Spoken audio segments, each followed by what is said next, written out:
Good afternoon. I'm Dr. Tony Vickery. I'm the chair of the Department of Theatre, and I'm happy to welcome you here for the first of our Orion guests this year. I'll start with a territorial acknowledgement, and then I'll introduce our guest. We acknowledge and respect the Lekwungen-speaking peoples on whose territory the university stands. The Songhees, Esquimalt, and Wasanich peoples whose traditional relationships with the land continue to this day. So Carmen Aguirre is our guest today. Carmen is an Electric Company Theatre Corps artist and artistic associate of new play development at the Stratford Festival. She has written and co-written over 25 plays, including a #1 international bestseller, Something Fierce, Memoirs of a Revolutionary Daughter, which was a CBC Canada Reads winner.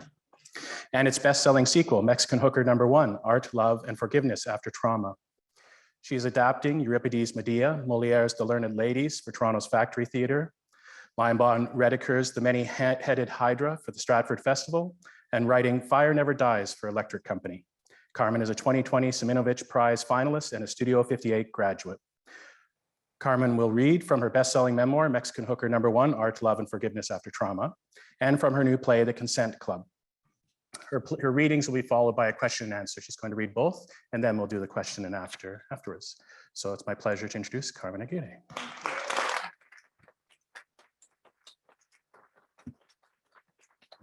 Thank you. Okay. Thank you so much. It's so nice to be here. Let me just make myself comfortable for a sec. It's also very nice to take off my mask. So yeah, what I'll do is I'll do both the readings, one after the other, and then we can talk. Both of them are completely different, one from the other. You'll see what I mean when I start reading. So Mexican Hooker #1, Life, Art, Love, and Forgiveness After Trauma, is a sequel to my first memoir, which was called Something Fierce, Memoirs of a Revolutionary Daughter. So what I'm going to do is I'm going to read from the very beginning and then skip to the end. I'm just looking for my glasses. This is like a clown show. Okay, now I know where they are. Now I know where they are.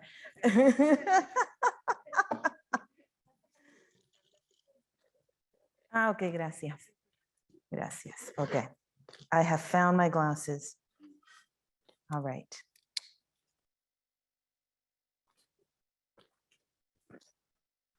There we are.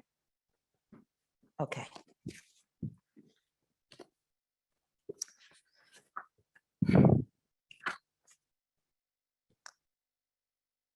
It all went down in the church basement on 49th Avenue, South Vancouver. After the voice teacher instructed me to drop my back ribs. It had been a month since I'd started theater school and learned the importance of that particular set of bones, and maybe a week since I'd begun trying to grasp the concept of succumbing to the floor.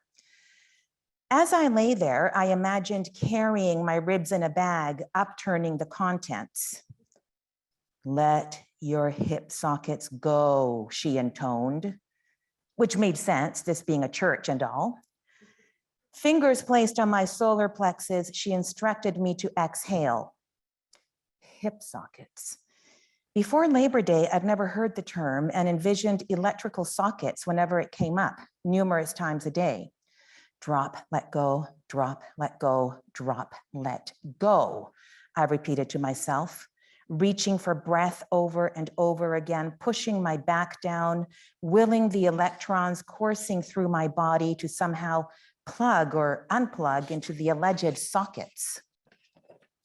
I knew I was doing it all wrong. You weren't supposed to push the breath, you were supposed to let it be. The Beatles song popped into my mind. Focus, you idiot, I thought. I was 22 years old. This was voice class 101. I had 3 years to go, and I planned on acing theater school, landing on the honor roll like I had in high school. My classmates sat cross-legged in a circle around me. The sacrificial lamb splayed belly up.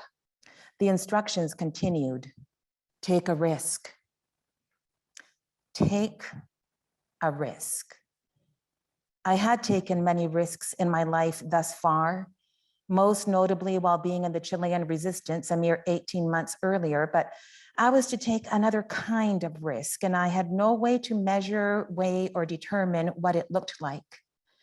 Deaf, dumb, and blind, I groped my way through the forest, grasping for a new definition of a concept so familiar to me in another hemisphere, south of the equator, a world where the constellations were different and spring had just begun. What is the worst thing that can happen if you just let go? She asked. I knew the right answer. Nothing, because the floor is there to catch you. The floor as open arms, not as dispenser of bruises, breaker of bones. My hip sockets gripped instead of releasing. They clung to my pelvic bone and I started to shake, a leaf at the mercy of an electrical storm. My body leapt up, hit by a bolt of lightning, and landed back down again. I wondered if my hair had gone wild like Medusa's. Keeping my eyes shut, I surrendered to the surge, battered white flag flapping in the air, completely pathetic, out of control. Right. That's what was required, loss of control. Right. Let it out on sound, she ordered. Open your mouth out on sound, she repeated forcefully. There was only one sound we were to use in Voice Class 101, and it was the sound we'd uttered when we were expelled from the womb and took our first breath. Ah. The ah escaped my mouth. Tears poured down the sides of my face, and the shaking grew worse. I had only been back in Canada for 6 months, after 4 harrowing years in Argentina, where my sole reason to live was the cause.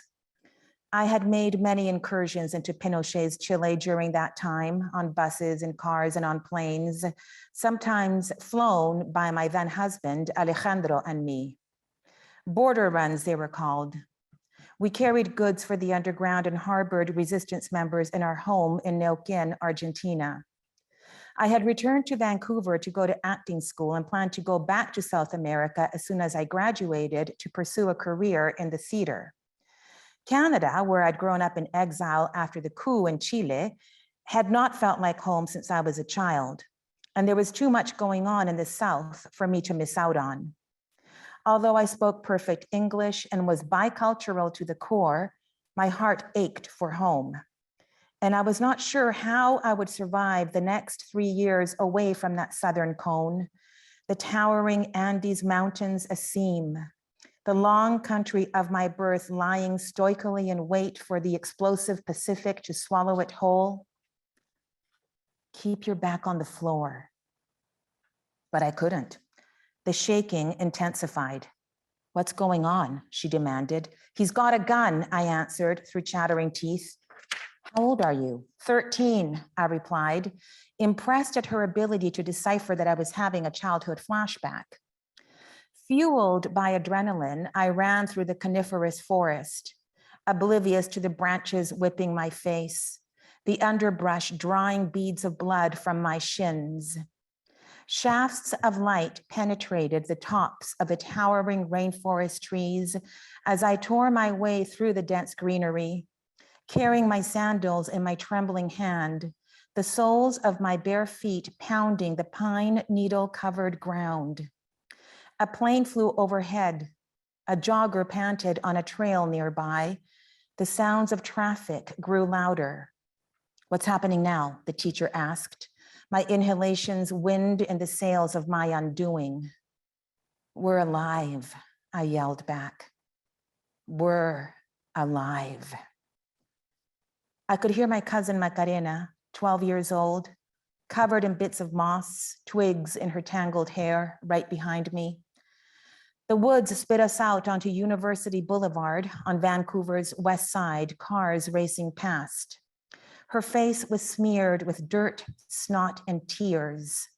Tears flowed from my eyes as well, and I was shaking too hard to put my sandals back on. Stop, I yelled at the cars. Stop. But nobody would. Macarena and I broke into a run again. The exercising electrocution in the church basement went on for the rest of the class.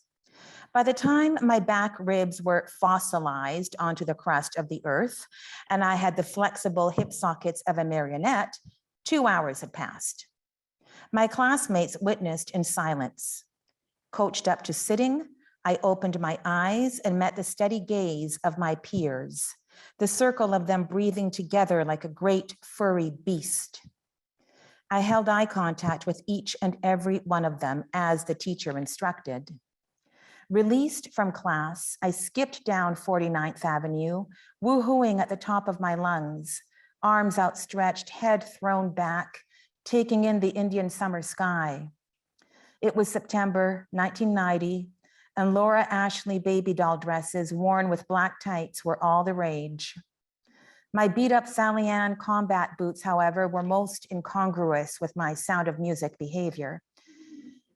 Not only did I feel a million pounds lighter, I had mastered the concept of giving in to the floor and would no doubt get an A in Voice Class 101.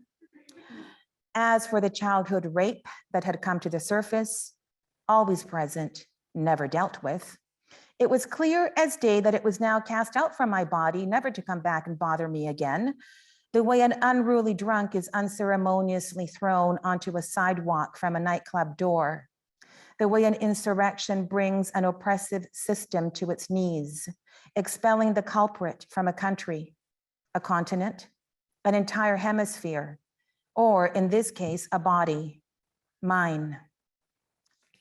So I'm going to skip to almost the end. So a whole bunch of shit goes down. And here we are again. You're still a virgin, my best friend Amber told me in the girls' washroom the day after the rape. You will be a virgin until you do it with someone you want to, because you love them. Sage words spoken by a grade 8 girl labeled white trash by the more privileged sectors of University Hill Secondary School society. My father had ordered me to stay in bed for a week, and I had responded with, I'm not sick. Shoulders hunched, Adam's apple quivering, my shell-shocked papi had shrugged and gone to his gardening job at UBC's botanical garden. The rapist hadn't killed me. He'd made me stronger. So I'd walk to school by myself, books held tight against my chest, humming Sheena Easton's Morning Train along the way. The song had been playing on LG 73 when my clock radio went off that morning at 7 a.m. I'd placed Air Supply's Lost in Love on the turntable during breakfast, swallowing hard, flanked by posters of Che Guevara, until the final victory always, Fidel Castro, a revolution is a struggle to the death between the future and the past, Salvador Allende on the day of the coup, holding the AK-47 given to him by Fidel, and Miguel Enriquez, the leader of the MIR, who had died in combat a year after the coup. Only revolution will free us. If they were brave enough to do what each of them had done, then I was strong enough to go to school. I'd thought of Bob, held prisoner at the National Stadium, of Uncle Boris, arrested in Valparaiso, of all my aunts and uncles in the Chilean community who had survived imprisonment, torture, assassinations, and disappearances of loved ones, exile. If they were able to get up every morning and go scrub floors, then I could face this new day without crumbling. I imagined Macarena, also alone, en route to University Hill Elementary School down the way where she was in grade 6. I filed Amber's wise words for later contemplation.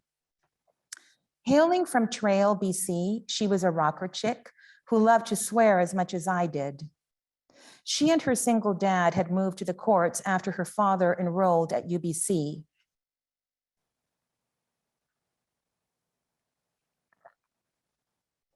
In charge of housework, Amber kept their place spotless, was a straight-A student and went to Bible study on Sundays.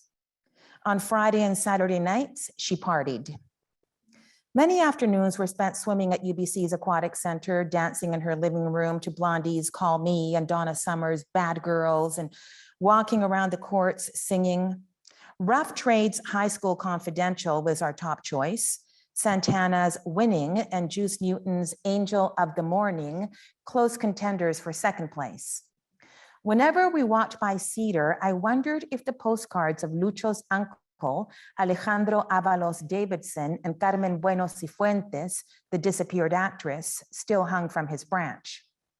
I hadn't climbed Cedar since becoming a teenager, and this filled me with loneliness and yearning. He was still my secret tree. I hadn't told Amber about him for fear she wouldn't understand the extent of what his refuge had meant to me. Amber, like most of my school and neighborhood friends, was in the dark about the details of my parallel life, the one led in the Chilean exile community. When Kim Carnes came to UBC's Thunderbird Stadium, Amber and I were in the stands in heels, mine bought at Zeller's with my paper route wages, hers shoplifted from Eaton's, full makeup and crimped hair, singing along to Betty Davis Eyes, another one of our chart toppers. Amber was warm, funny, and smart, and knew how to embrace suffering. So if anybody asks, you'll tell them you're a virgin, she said now.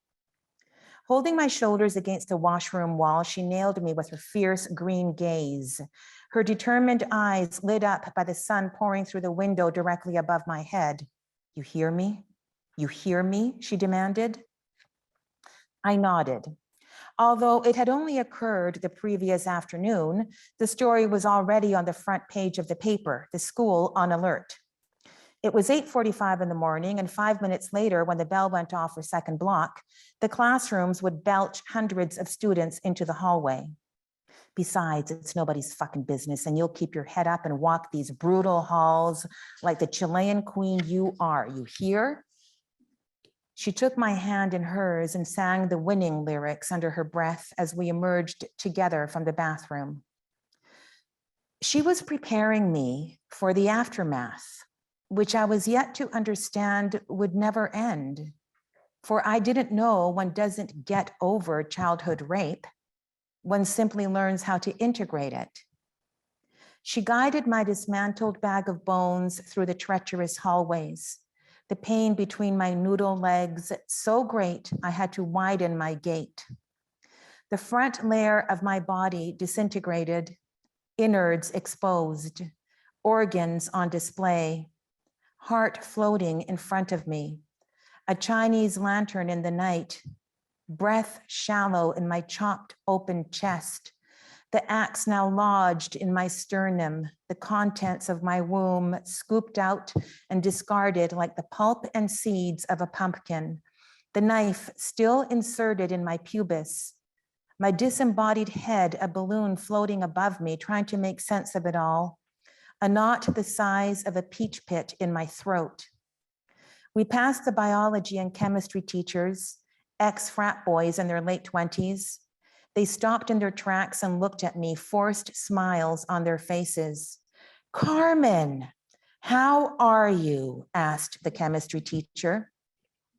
His hands, a magician's doves, escaped from the pockets of his lab coat as if to caress my arm, and he plunged them straight back in, nipping his tender impulse in the bud. My lantern heart contracted, the aftermath hitting me like a block of cement dropped from a great height. I'm fine, thank you, I answered. Amber, a Parthenon pillar, stood next to me. We just wanted to say that if you need anything, we are here for you, okay? Stammered the biology teacher, his eyes wide behind his John Lennon specs. Okay. The conversation came to a crashing halt and they moved on.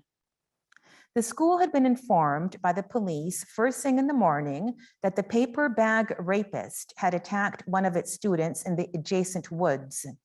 And my father had phoned to let the principal know I was the victim referred to in the paper and to ask if the counselor could please talk to me. She called me into her office when she saw me standing on the front steps, facing the head of Fairview Trail, Tommy by my side. Sitting across from me, she'd spoken of experiences that life sends us so that we can learn something. 5 years later, when I took the MIR oath in a Lima cafe while bombs went off around me, the terror sending me into a shaking fit, My superior, Juan, would take my arm and reassure me with a similar statement. Any experience is good, comrade. Any experience is good. The counselor spoke about the death of her husband, how that experience had taught her something, and said that the rape experience would teach me something too. After a long silence, she'd asked, "How do you feel?" "It hurts," was all I was able to come up with. I had meant it in the literal sense, for sitting down was painful. As I'd imagined the previous afternoon, Tommy had been practicing on his new drum set during the attack. I'd called him late on Sunday night and asked him to meet me at 8 the following morning at the school. "I have a class," he'd said. "Skip it. I'm calling from the police station." "Seriously? Don't worry. I didn't commit a crime, but I have to tell you something." "All right." Now it was 8 a.m. the following day, and I stood on the front steps of the school with Tommy. "I was raped in there yesterday afternoon," I said, indicating the woods with my chin. "What?" "I was raped." He searched my face. "They told me last night that it's the paper bag rapist because of his MO, after I told them everything he did to me and my cousin. So they made a big deal about it. They cut off University Boulevard and everything. Anyways, I'm fine, but I wanted to tell you." He took my hand and asked to hug me, and my heart overflowed with love for the umpteenth time since the rape. I was alive. I was alive. As he rocked me from side to side, I squeezed my eyes shut and breathed in the scent of his neck, like the time we'd slow danced in his rec room to John Lennon's Woman from the Double Fantasy album I'd given him for Valentine's Day. I smiled at the memory of his Halloween costume. He'd worn a white and red leotard, tied a Canadian flag around his neck, and called himself Captain Canada. I beamed at the image of him pulling up to school every morning on his red 10-speed, wearing his blue windbreaker, dirty blonde hair framing his freckled face, at our arguments over the Cold War, over El Salvador, over capitalism and imperialism. When I opened my eyes, the culpable forest rose up in front of me in all its green, inviting glory. And I thanked my lucky stars for having met a rapist, not a murderer. Okay, so that's that one.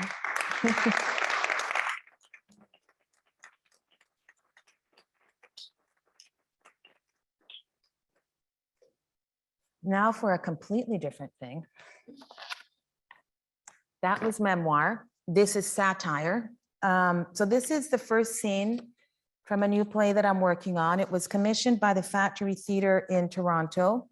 They told me to that I could adapt any classic as long as it was funny.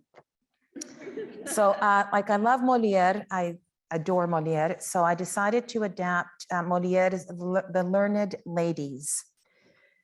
And I decided to set it on a university campus, present day.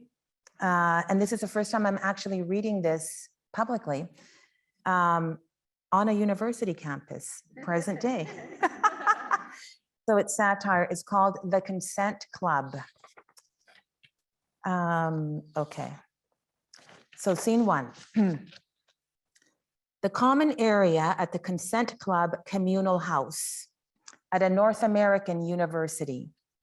Magnolia carrying a mattress. Please remember she's got a mattress for the whole scene. Magnolia carrying a mattress walks in on Anita.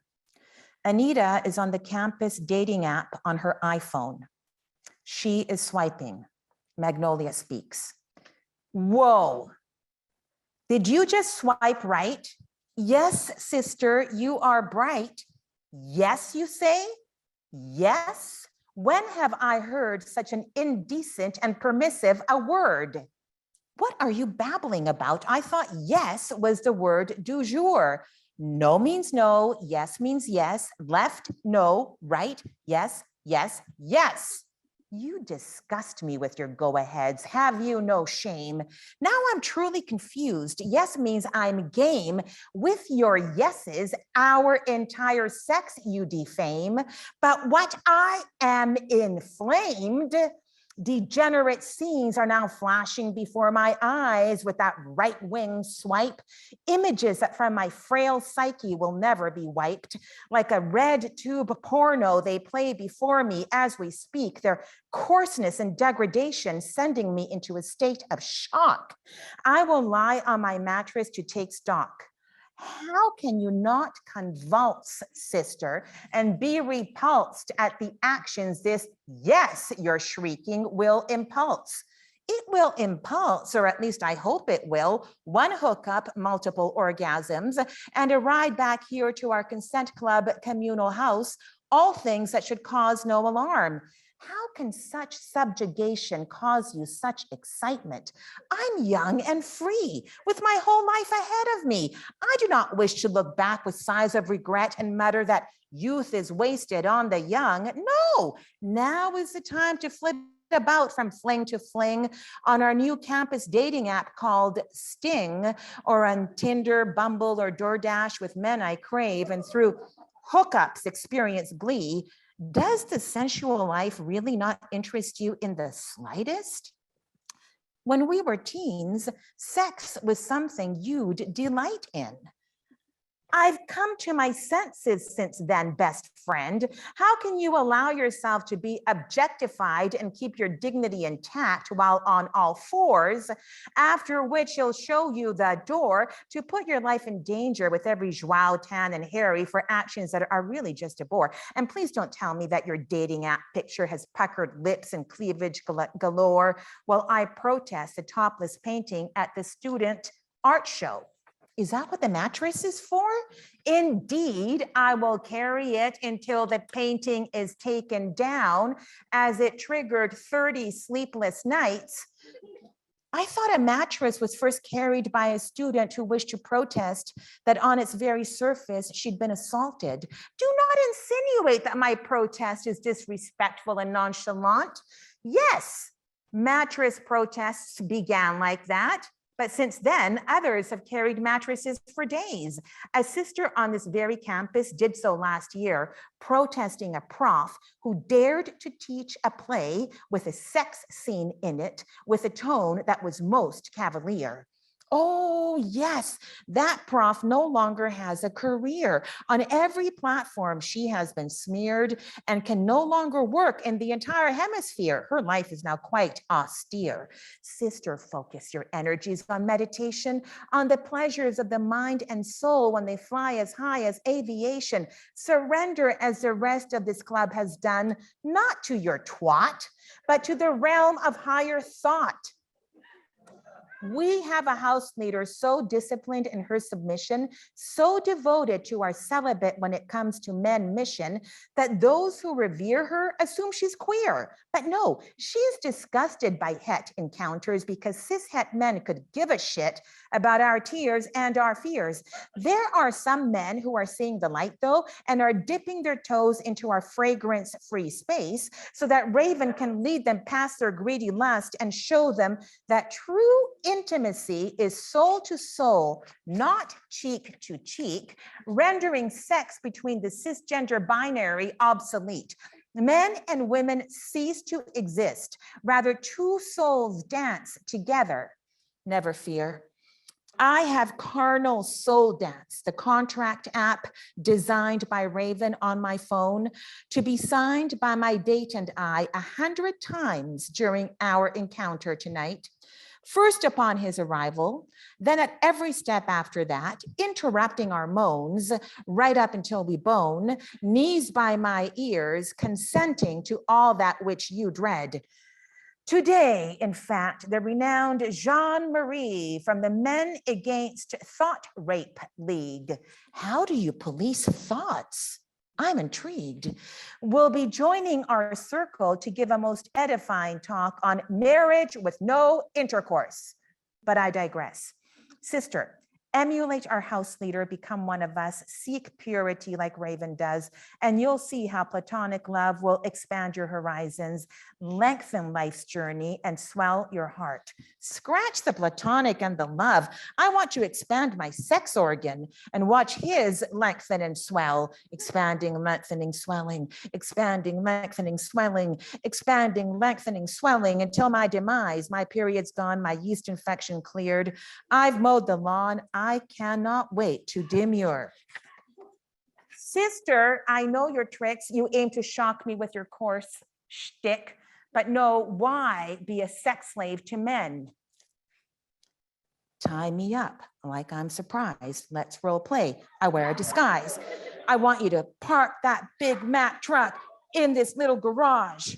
Make it scream, make me scream. Civilize your clit like a puritanical colonizing Brit, and fall in love with the power of the purely intellectual.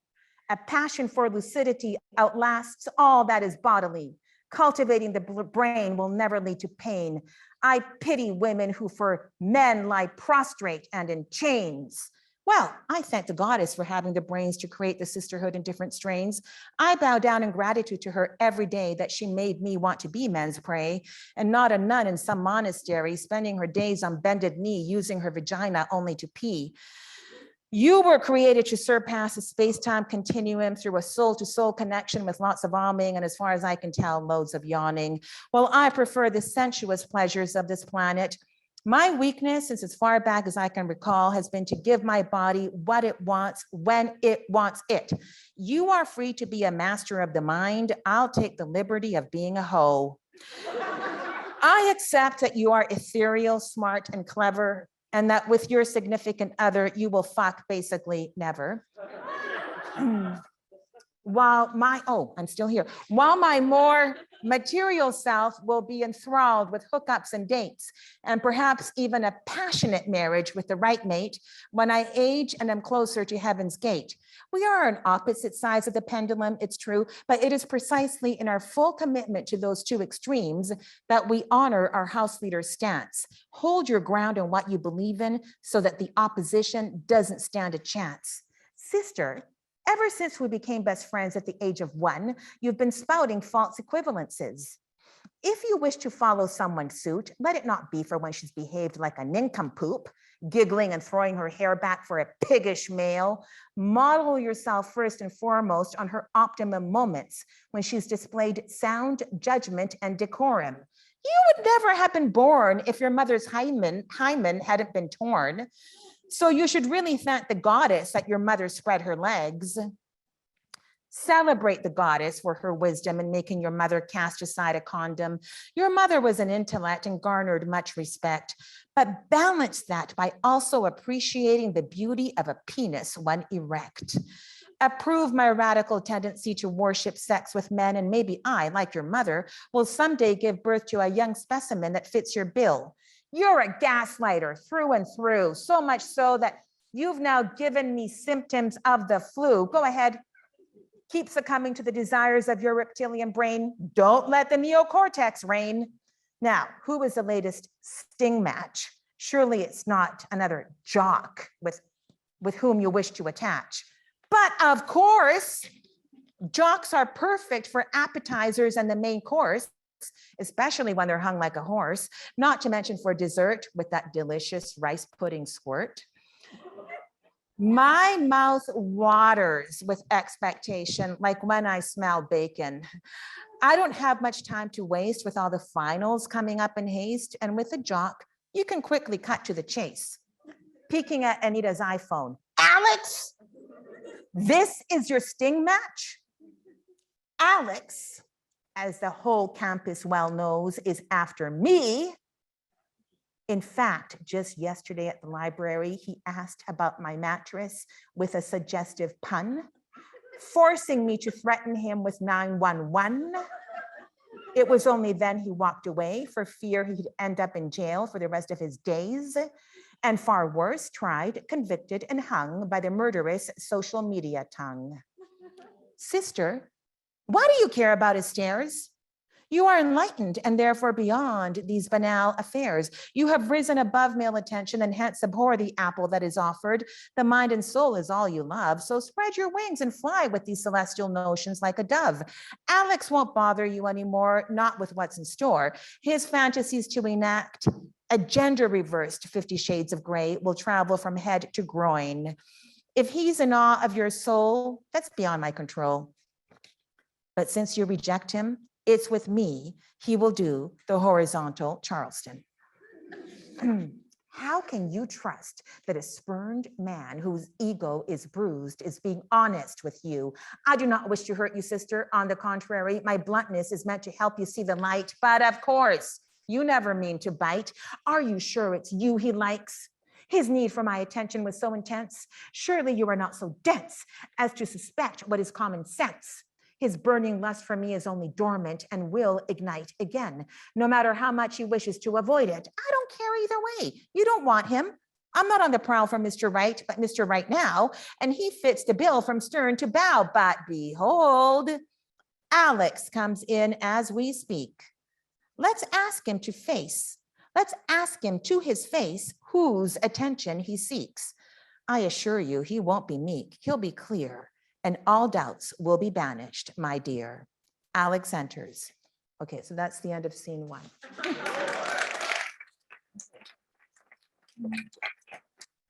Okay. What time is it? Oh. Okay, so those were 2 very different things that I read. Do you have any questions or comments, or you can ask anything you want? Who does Alex prefer? Well, you have to find out when you see the play.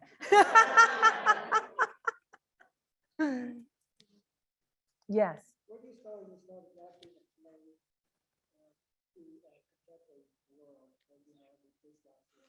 Where do I start for adapting the play?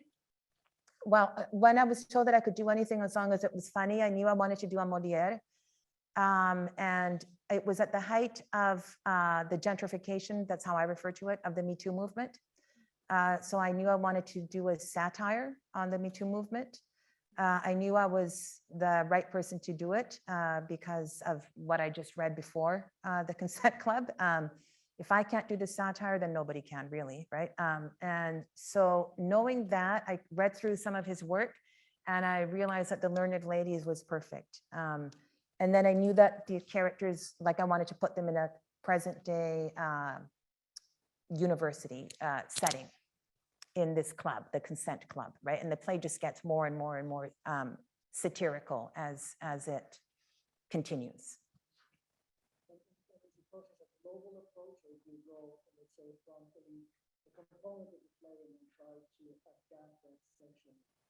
No, I did adapt the whole play. So the original is extremely long. So I did have to, bring it way down. But in terms of the structure, it's a very similar structure to the original with a whole bunch of scenes missing. And the original has a whole bunch of characters. And because, it's very difficult to get a play produced with a large cast, I figured out a way to collapse a whole bunch of characters into one. So that it's 6 characters now, 6 actors. Yeah. Yes. No, it has never been produced. I'm still working on it. There will be a workshop of a draft that I'm writing after this one in August in Toronto. And it should have been produced by now, but because of COVID, obviously everything's late. So right now, the people that hold the rights are Factory Theatre. So presumably they will be doing the world premiere. So that's in Toronto. Yeah. And then after that is when you get the play published, after production.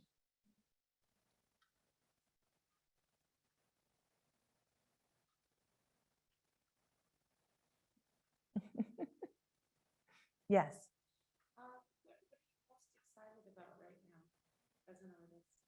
As an artist? Yeah. Retirement.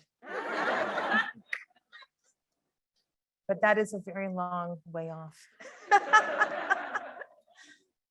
You have to be more specific. Do you mean like in the arts world or in what I'm doing? Or? Well, yeah, sort of for you personally, what's kind of turning you that you're in right now, but anything else that's sort of kind of tugging at you creatively? Yeah, let's think. I mean, anything that I do, anything that I write, I have to be terrified, like I have to be risking something, otherwise it's not worth it. You know, like even what I just read, right? I can imagine the amount of stuff that would come at me, that will come at me, you know, once it comes out. So that's scary, but in a good way. And then, you know, every other thing that I'm writing is also risky, whether it's in form or in content, hopefully in both. You know, the themes that I'm exploring. So that, yeah, I have to be excited about it. Otherwise, it's really not worth doing. Yeah, there was somebody here and then we'll go there. Yes. Yeah, the images that you create are very like visceral and like easy to understand. And I was wondering like if you base that on the feeling, like you feel the feeling and you're like, what does that feel like? Or if you just intuitively know, like how do you build your imagery like in your memoir, the images that you're creating? How do I build the images? Yeah, there's nothing intuitive and there's nothing feeling about it. That would be therapy. So it's crafted, it's all crafted, right? And so I don't believe that, you know, even with a memoir, that if you're writing for personal catharsis, that's therapy, right? I don't believe you should put that out into the world. You have to be writing for universal experience, right? The writing has to beckon the reader. It has to enter into conversation with the reader as opposed to a conversation with yourself. So the images, you know, are just created through rewrite after rewrite after rewrite and rewrite, and the editor giving you feedback and feedback and feedback and feedback. So it's just rigor and discipline, and feelings have nothing to do with it. Yeah. There was a couple over here. Yeah.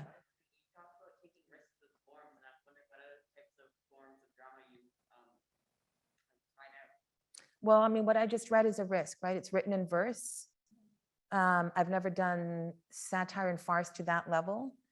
Writing that verse took years, like figuring out how to rhyme the way that was rhyming is years of work, and that's just one scene. So that was a risk, right? Because I'd never written that way before. Yeah. Not to mention the content, right? That it's a satire on the Me Too movement. Yeah. Yes. What is it about the risk that you find so fulfilling? I'll say that word. I don't know if that's. What is it about the risk that I find fulfilling? It's not fulfilling at all, but it's part of the job description, right? So if you're not willing to take a risk as an artist, then you shouldn't be doing it, you know? And the audience and the reader knows that. They don't know how to articulate it necessarily, but they can feel that. Yeah. Yeah. Oh, yes. Yeah. Is there a particular, you have a few genres that you write, is there a particular one you find easier or more challenging? Yeah, they're all really, really hard. The question was about genres. Yeah. But I would say that playwriting is the hardest. Yeah, like to do it well. And I'm not saying that I'm successful at it, at doing it well, right? But I would say that it's the hardest. I mean, prose is very, very hard as well. Yeah, but playwriting is very demanding in the sense that it's all about the subtext. So, you know, very often when, I do a lot of reading, like I read a lot of people's plays, and especially when people are emerging playwrights, almost 100% of what you're reading on the page is actually subtext, right? So it's like, nope, you have to write the text, and the text has to be written well enough that when the actor does the text analysis on it, in order to interpret it, they will get the subtext. That's the actor's job. The actor and the director, they're the ones that have to interpret the text and understand what the subtext is. But even knowing how to differentiate between text and subtext is very, very difficult. So that's why playwriting is so demanding. Yeah. Have you ever done screenwriting? Have I done screenwriting? Yes. To make a long story short, yes. I'm in the middle of that right now. Yeah. Yeah. Oh, I'm not allowed to say. Yeah, it's one of those contracts where you just have to. Yeah. Yeah. Oh, okay. There's somebody there, and then in the back. Yes. Say when you write, it's not when you do write, when you start to write your first draft, how your first step? The first step of a draft, well, so first of all, the inception of an idea usually comes about a decade before you put the pen to paper, right? And it takes about, and I think this is quite common with writers, you know, most of my writer colleagues say the same thing. So there's about a decade in which there's something percolating, and then it has to crystallize. And then once it's crystallized, then you can actually start writing whatever it is that, like, different writers write in different ways. Some writers write the entire structure down first. You know, like they write like an outline first, so they know exactly what the last moment of the play is or of the book.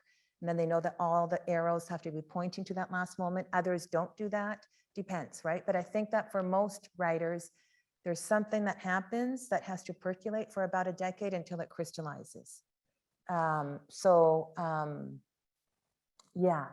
I don't know if I'm answering your question, but that's how it happens. Yeah, and you know, and in terms of like the commissions, right? So I was commissioned with the second piece that I wrote. Obviously, that was not percolating in my brain for 10 years, right? Obviously. But I understood that in order for an adaptation of a classic to make sense, like right here, right now, like the famous question of why this play now, that it had to speak to something very big in this moment.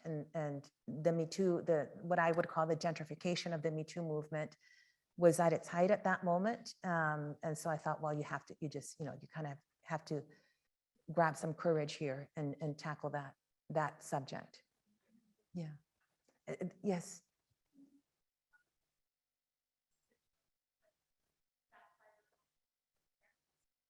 Yes, well, because I was noticing that so much of what was happening, so, you know, when I talk about the gentrification of the Me Too movement, right?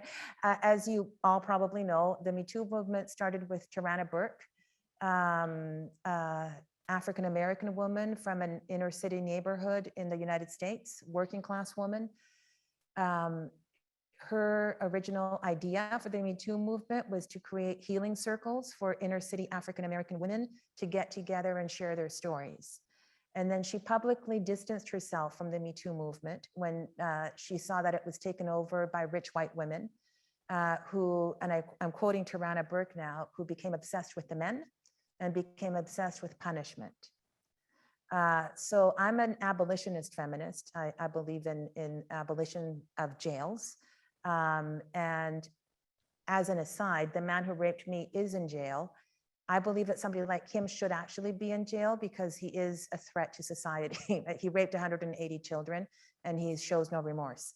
But generally speaking, I believe in transformative justice, you know, and this obsession with punishment and shaming, which I noticed was happening a lot on university campuses when the Me Too movement hit its, you know, extreme, as far as that's my opinion.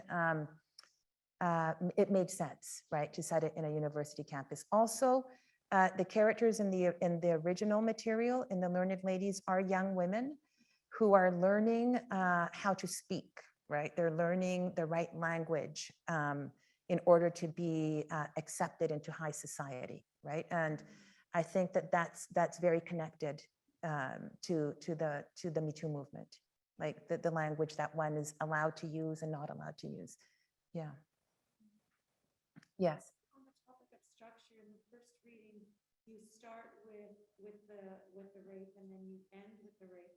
Did you, when you were writing it, did you just write straight through that scene and then later construct it in realizing that you wanted to circle back and have that be an ending of being alive? Or did you know that that was structurally going to be? Yeah, so the question is about the structure of the book. No, I knew before I wrote the book what I wanted the structure to be, and that the thing that was going to keep that I was going to keep going back to was the rape, because what ends up happening is that the man gets caught 5 years later, but he keeps attacking people throughout that time. And then when he gets caught, to make a long story short, I end up going to the parole hearings, right? And his parole hearings are every 2 years. And in the parole hearings, I meet the other victims, some of whom become my best friends. And so every 2 years is a parole hearing. And so in the book, that made perfect sense. Like that's the spine of the story, the parole hearing, every 2 years that we go back to. And every time we go to a parole hearing, more of the rape itself gets disclosed, right? So that by the time you've hit the end of the book, you have actually learned everything that happened on the day of the rape, right? So I give it out in pieces, right? In little pieces. But I knew that was the structure before I started, right? And the first part that I read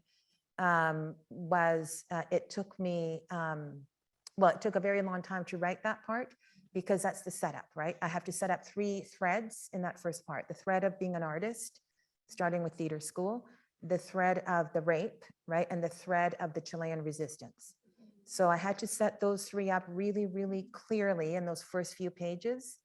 If you are successful with the setup, then the reader will follow you anywhere, right? So I could go anywhere after that setup, right? I could go to the Chilean resistance in the 1980s. I could go to the rape. I could go to theater school. It doesn't matter where I go because the reader has been set up properly, right? But that takes a lot of craft as well, right? It was like rewriting and rewriting and rewriting and rewriting those first few pages so that the setup, so that the reader feels safe in terms of following threads. Yeah. Yeah. Yes. I have 2 questions. You've spoken of craft and the importance of craft. I'm wondering if you could speak to how you develop the craft of writing. And then I'm also such a huge fan of the electric. Tell us about your process. Sure. Yeah. So how do you develop the craft is you just do it over and over and over again, right? Like, you know that, right? Yeah. Like you just have to keep doing it, keep failing, keep failing, keep failing, keep failing. And you just have to keep doing it. So there's no such thing as inspiration, right? Like who was it? I think it was, it must've been Picasso, right? Who said inspiration is for amateurs. You know, like it's literally just work. Like inspiration does exist, like Picasso said, but it has to find you working. So you just have to keep doing it. And the work is never, ever, ever done. It's never done. It's just abandoned that it's never done. So it's not in your head. You have to just practice it. You just have to do it. And then the electric company. So the electric company, I'm a core artist at the electric company. It's a company that's been around for about 25 years. I went to school with the electric company. We were in the same class, so we've known each other for over 30 years. It was originally for people, and about 4 years ago, they invited another person in for the first time, and that was me. We've known each other for a very long time. And what was your question? How do we work? Yeah, like you, as a writer. Yeah. Because I know that they work in quite a different way of design and Yes. and obviously playwright. Yeah. Yeah. Basically, the way that we've got it set up right now, and that a lot of it is just geography. So that is to say, 2 of them now live in Toronto. One of them lives here, Kevin Kerr, right? And then I'm the only one who's actually in Vancouver. And we all have very, very busy lives. So Kevin and I are raising children, you know, et cetera, et cetera. So the way we have it set up right now is that we each have our own project. So currently I'm at the very beginning phases of writing a play called Fire Never Dies, the Tina Modotti project, which will be produced by the electric company in a few years. So currently it's like any other writing process, like I'm on my own figuring it out. And then, you know, we have workshops as often as we possibly can afford it and get people together in a room to workshop the script. And when we do the workshops, we have designers in the room. Like Carmen Aguirre was our designer in the room for at the very beginning of this process. We did a workshop a year ago with who was in the room? I think, yeah, it was a video designer. And you were in the room too. And Cande, yeah. Anyway, so yes, when we workshop the new scripts, we have designers in the room so that they're part of the dramaturgical process. Yeah. Yeah. Yeah.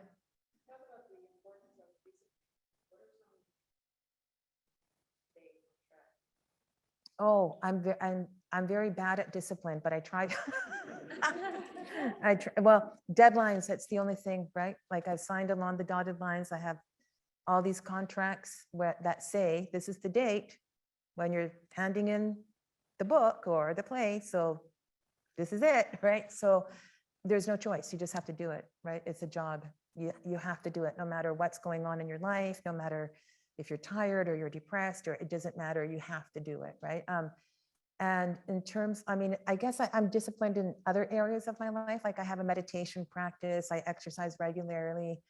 All of those things help, you know? And also, I'm a sole parent. You know, I've been raising a kid on my own for his whole life. He's 15. And that forces you to focus, right? Like, you know, all the parents in the room will know exactly what I'm talking about. Like, if there's no such thing as, oh, I guess I'll write at 2 in the morning. And no, like the kid is sleeping now. You have 35 minutes, do it now. Yeah, so discipline is hard. Yeah, yes. What is your favorite advice that you've been given as an artist, and what's your least favorite advice? Like the worst advice you can. My favorite advice, I can't remember. My my worst advice was when I was in theater school, which we were told all day, every day. And that was the slogan. And the slogan was, if you are not obsessed with the work, you are not doing the work. I disagree with that. I'm not a Calvinist. I'm not a Protestant.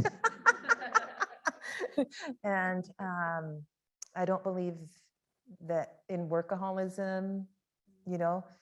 So that was the worst advice, but I understand it. I understand why they were saying that, and I mean, they were trying to get us to be disciplined, right? And then the best advice. Oh no, yeah, no, I know. The best advice I also got in theater school, which was always take the work seriously, never take yourself seriously. The first is, I don't remember what the adjective was. The first is the most important thing, right? And the second is disastrous. And I see that all the time, like in rehearsal halls. When an ego walks in the room, you're dead. Like you're just like, great, we're going to be dealing with this person's ego for the whole rehearsal process. Great. As opposed to a person who's just there to do the work and in service of the work. Yeah. Yes. Oh, is it time? Okay, one more. Yes.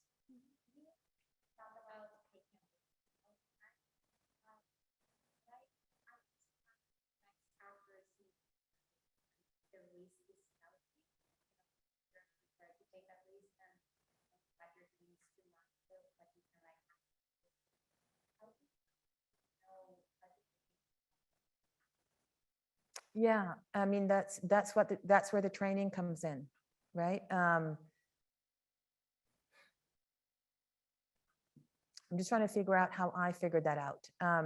Well, it took me all of theater school to figure that out, you know, and I mean, one thing I learned in theater school, which I know is probably not the most popular thing to say now, was you are responsible for your safety, not other people. So you set your boundary and you are responsible for your safety. And you've also chosen a profession, or it has chosen you, whichever way you want to look at it, where that's what is required of you.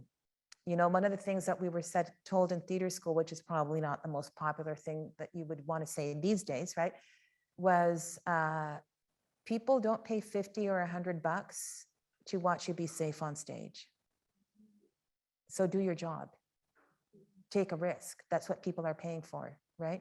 They are there, like your job description as a storyteller is to articulate the audience's raw experiences.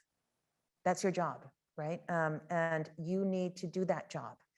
So they're not there to watch you be scared and, you know, so basically it's just training. You just have to do it and do it and do it. And there are times when you're hopefully just in theater school, which is where you should be taking those kinds of risks and seeing how far you can go. There are times when, yeah, you shouldn't have taken that risk. But it's good to find out where that limit lies for you. Yeah, you're welcome. Thank you. Let us thank Carmen. Okay, thank you. very much.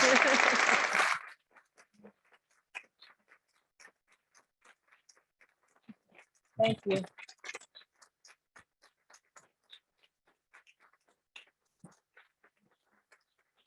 Okay.